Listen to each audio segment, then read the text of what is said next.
Hello everyone, Giltar here with a video response to ExaggeratedElegy's review of the movie Avatar. I'll be offering my own review, split into two parts, where part 1 will cover the negative criticisms, and part 2 will cover the positive criticisms, and my final thoughts.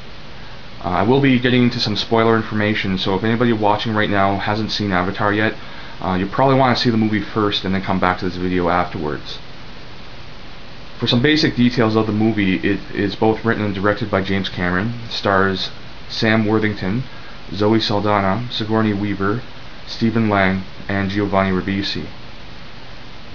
Now, to start off with the negative points of this movie, I'll get into allegory. I feel that this movie uses allegory in a poor way because it basically depends upon allegory as the sole inspiration and basic core of the story. And the problem isn't that it's allegorical. The problem is that it brings nothing else to this project. It's pure allegory. And I think allegory sometimes gets on an unfair negative response by people. Some people reflexively just think allegory is lazy. I think allegory is a valid way to deliver ideas to the viewer, to the audience, to the reader, so that you are relating something that they are familiar with, but given a creative twist. The problem with allegory in this case is that there's nothing else that's brought to the table. I mean, when we look at the Na'vi people, for example, their situation is very close to any other Aboriginal people on Earth in our own, reality, our history. When I look at the Na'vi, I also see a striking resemblance to the Native American people of North America, and I can't help but think that it's simply a direct analog to that culture of ours. And the problem with that is that it's really the Na'vi people have very little done to them in terms of changing them from their source of inspiration. I mean, give these creatures blue skin, make them tall, make them, sort of give them feline features, and aside from that, you could replace any other similar Aboriginal culture from Earth, and you have the Na'vi. And I just really think that is a lazy move on Cameron's part, or whoever made up the Na'vi people. I assume it was him, since he is the writer of this movie.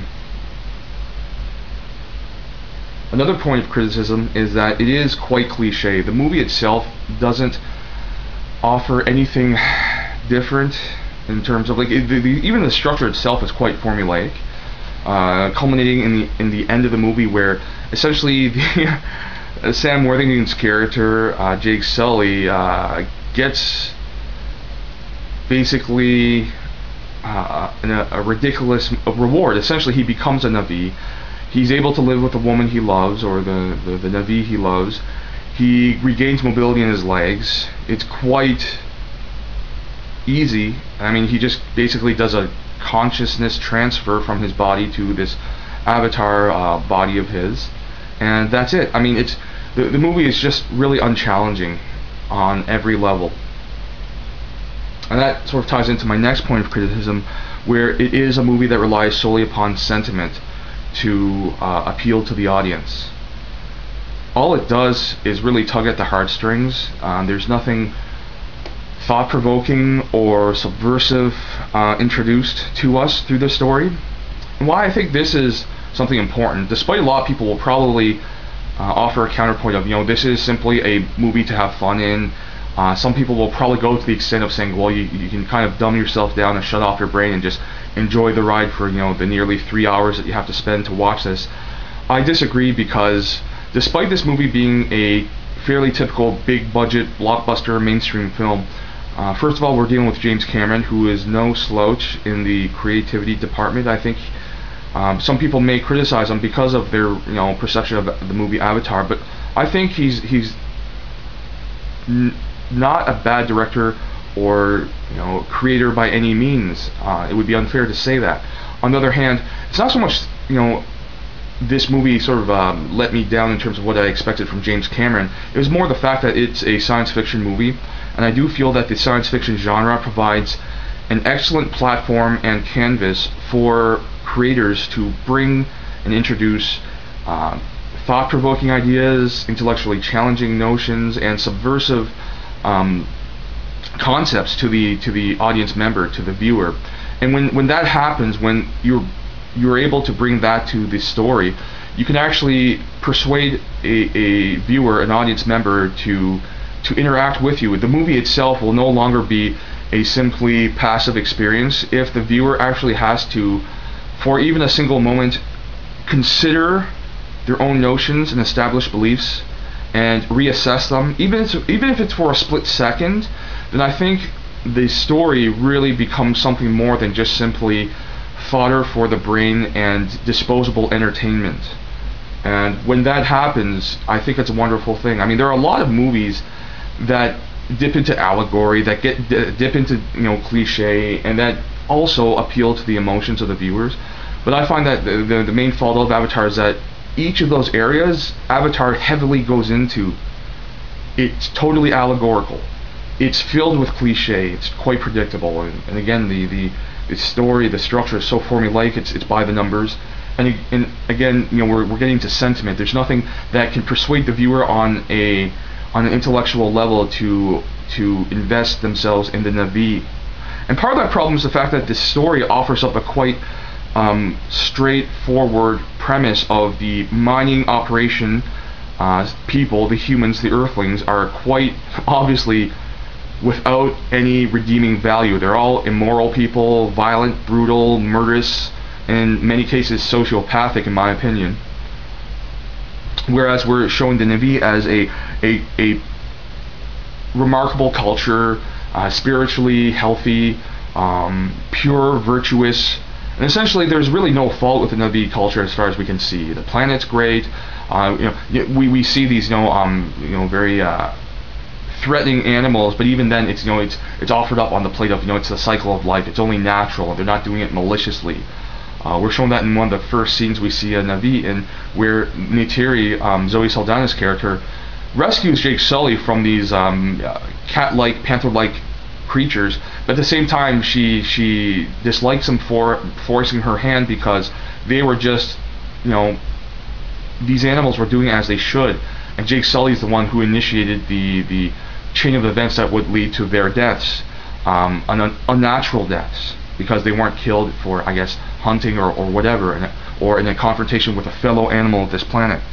So, I mean, the problem with that kind of presentation of characters is that it doesn't leave any room for ambiguation. It doesn't leave any room for considering anything of the sort where, okay, well, is there any black and white, or rather, shades of gray in this movie? Whereas, no, there isn't. There's just simply black and white. And so we're being essentially spoon-fed. We don't have to do anything on our own in this movie. We're not involved intellectually, and we're only involved emotionally because we've been bribed by such heavy use of, not even persuasive sentiment, but it's almost as if it's like it begs us to want to side with Na'vi rather than the mining colony humans or mining operation. The final negative point is some of the acting, and mainly the writing for the characters. In most cases, the acting is actually fairly well done, but in one case we have a combination of poor writing for a character and poor acting. Sam Worthington as Jake Sully, I find, was quite monotonous in his performance. There was no range at all throughout the movie, and I saw a similar situation with his performance in Terminator Salvation. He really brought nothing to the role. It was as if he was kind of like sleepwalking through the whole performance. And added to the fact that the character of Jake Sully is quite one-dimensional as well. He wouldn't have empathized and become so sympathetic to the Na'vi cause if it wasn't for the fact that he was able to literally inhabit a Na'vi hybrid body, genetically engineered, and literally experience life as they do. He was literally in their shoes, or in their feet, or in their body, I suppose. If it wasn't for that type of connection, he would not have developed that kind of relationship with the people there. And the reason being is that if he had to interact as a human interacts with an alien species, I really don't think that he would have bridged that gap, because with that Na'vi plot device, or rather Avatar plot device, he totally, or rather this story totally bridges the gap between cultural barriers. And all we do is, we see Jake Sully sees some cultural differences, but through a simple montage at the end of it, he's like, you know, a Navi, you know, he's adopted into their people, into this tribe. And so, you know, that's one instance of a combination of bad acting and bad writing. Selfridge, who's played by Giovanni Ribisi, is another example of just his character is either apathetic or remorseful for actions that he's, you know, allowed during this operation, because his character is the corporate head. Very confused character, but not conflicted. I mean, there's a big difference. And the Colonel, who I forget the name, played by Stephen Lang, quite comical in his villainy. And I'll get into that in part 2 here. This will sum up part 1 of my review. Thank you all for watching, and I'll be back very soon.